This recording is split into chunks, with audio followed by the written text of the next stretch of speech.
Hello subscriber, it's our day 373 and today is October 13 and it's Friday. Ayan, nandito naman tayo sa ating construction site dito sa Bongabel Private Resort. Siyempre dito yan sa loob ng South Spring Villas, Bocal, Calamba, Laguna. Ayan, update na naman tayo ng ating ginagawa dito sa ating resort.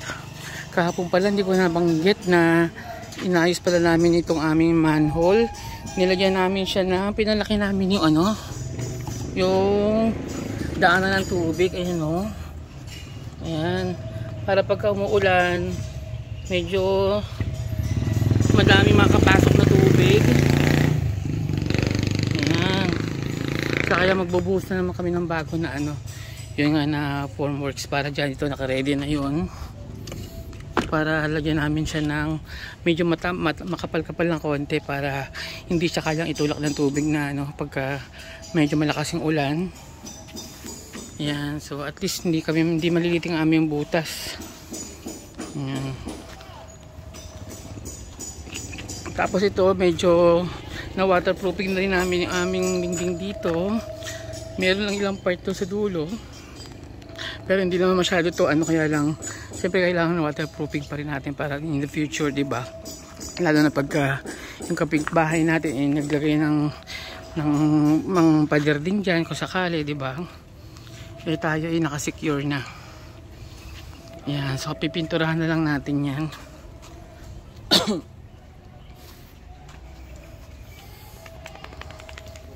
Ayan. Ito yung ating facade dito. Ayan. Medyo patapos na yung trabaho nila ngayon kasi magpo-4 na. Ayan, ginawa ko lang kung may maabutan pa tayo sa ating loob. Wow, pwede na ba, madam? Medyo malapit-lapit na. Ayan, medyo Ayan. So, pasok tayo sa loob. Kahapon, nagkalakabit sila ng mga tiles para doon sa ilalim ng ng pool edge. Tingnan natin yung kung natapos na nila. Ayan. Ito si tatay, pina-waterproofing namin yung stairs para hindi sumipsip ng tubig pagka nagpuno kami ng tubig kasi may space pa rin yung ilalim nito, may buhos pa rin kami, may tambak pa rin kaming mga graba, so baka sipsipin siya.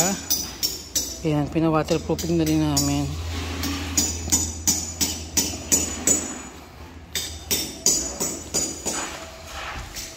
Ayan, para hindi siya makasipsip ng tubig. Tapos ipipibos na lang natin. Medyo light lang yung ating dyan. Kasi medyo puro naman yung buhos natin.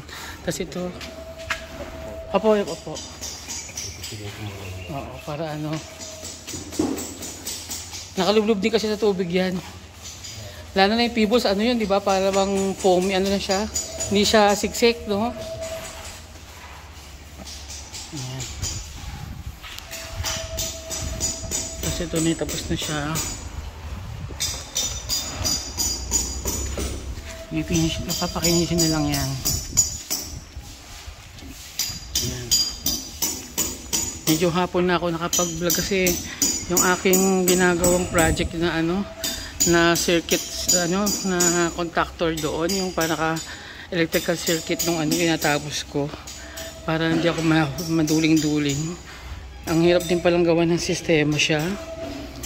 Kasi ginawa ko siya medyo naka wifi control. Tapos merong floatless na relay. Ako medyo madami. Kaya yung mamaya tingnan natin kung masisilip natin. Pero ito tapos na yung ating mga tiles dito sa gilid. Ayan. Maganda na siya tignan. Sa paligid na lang ng kiddie pool ang baka wala pa masyado ang tinatapos ng nila. Ayan.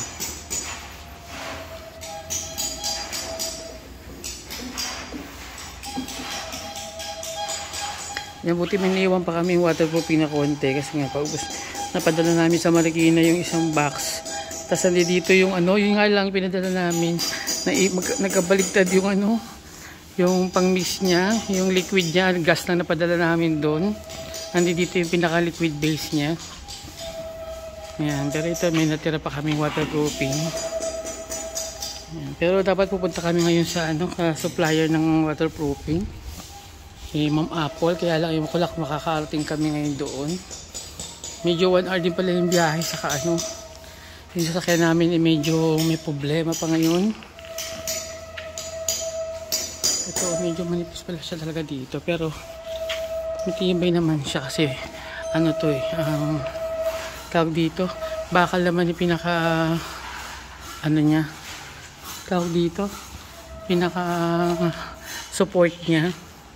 Pero syempre baka mabarag pa rin, no? Pero tignan natin. Ayan, meron palang palabas pa ng bakal dyan. Tignan natin kung paano pwedeng gawin pa dyan.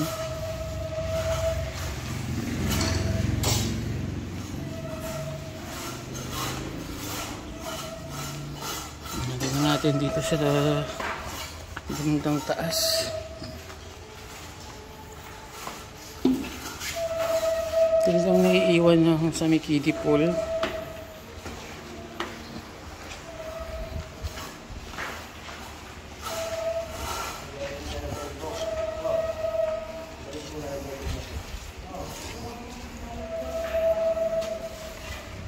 Ito na lang tinatapos nila.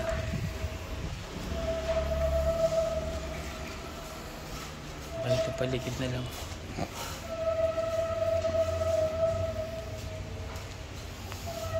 Medyo lumiit lang yung ating space ng ano, ng kiddie pool.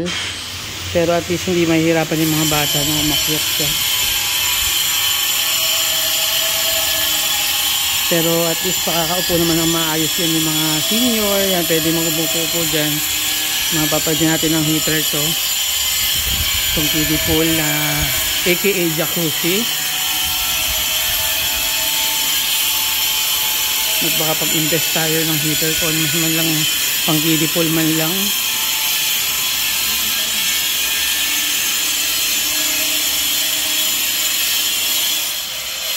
Init.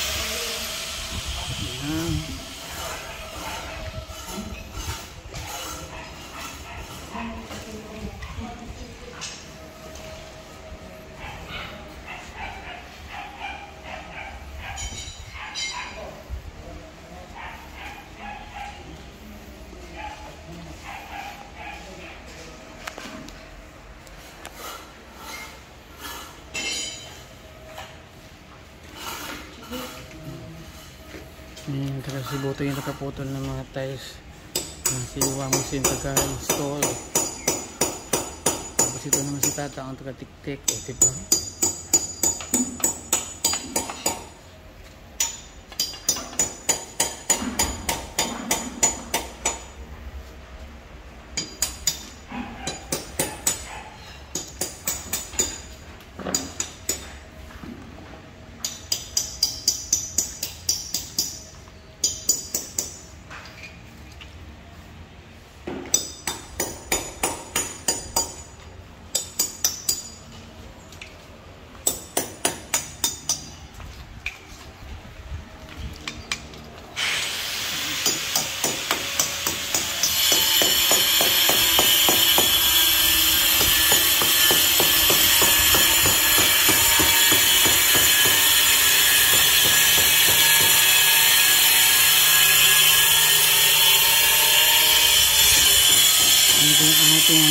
Fountain. Ito yung ating planter box. Hindi pa nila lalagyan ng waterproofing sa kanasis na paplasteringan. Ito yung ating ihawan. Ayan yung ihawan natin. Ating nilalababo dito. Ito yung simulasin ng tatay. Pero wala na nakalimutan yata magkakain ng ano dito ng water drain. So papahabol ko lang yan sa loob siguro. Kasi baka malulog o mapuno yung tubig to.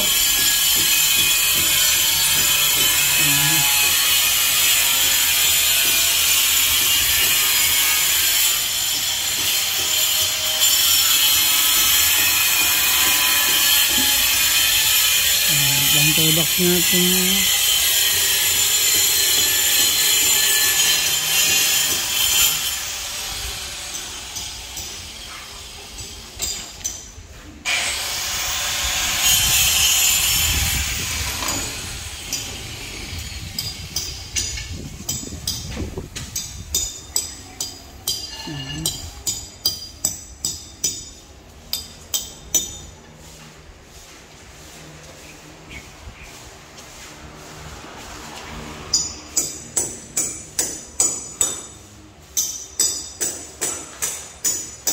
medyo madami ng alikabok yung ating ano, hindi pa ito nalagyan ng panel. Ito yung susunod na project namin. Saka ito, nalagyan pa ito ng panel.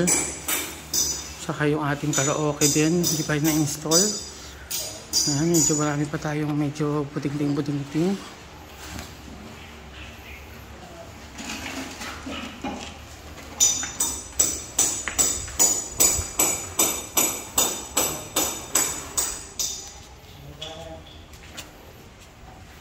Ayan, ito, bubuhusan na rin ito para malagyan na ng tiles. Ayan, pinantay-bantay na rin.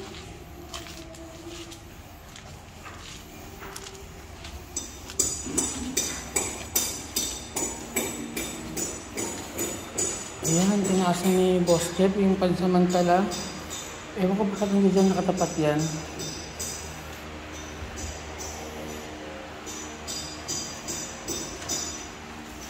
Dapat ano yun eh. Ay, nakatabingin kasi yung ating ano.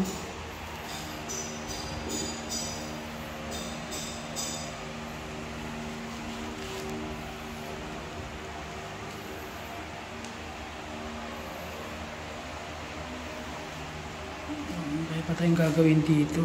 Pero at least malinis na siya. Ito pa yung mga wiring natin dito sa ano, paligid ng pool. Ayusin pa natin yun.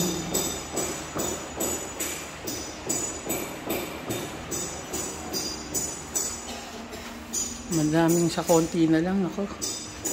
Sana matapos namin itong cover niya. Pero medyo ano, alanganin pa yata ulit.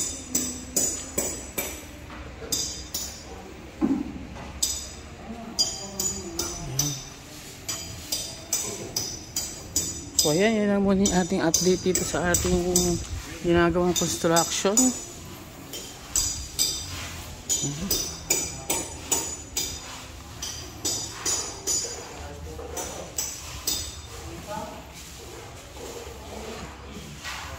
Ayan, sa mga hindi pa nagsasubscribe dyan, baka naman. At syempre, huwag niyong kalimutan i-click yung notification bell para ma-update kayo sa aming channel na Bong and Jeff. At lalong-lalo na masubaybayan nyo hanggang sa matapos ang ating construction ng Bongabel Private Resort. Dito yan sa South Spring Villas, Bukal, Calamba, Laguna. Ayan, sana at tayo soon to operate. Konting-konti na lang. At sana yung December full operation na tayo. Ayan. So, ganito na lang. Bye-bye.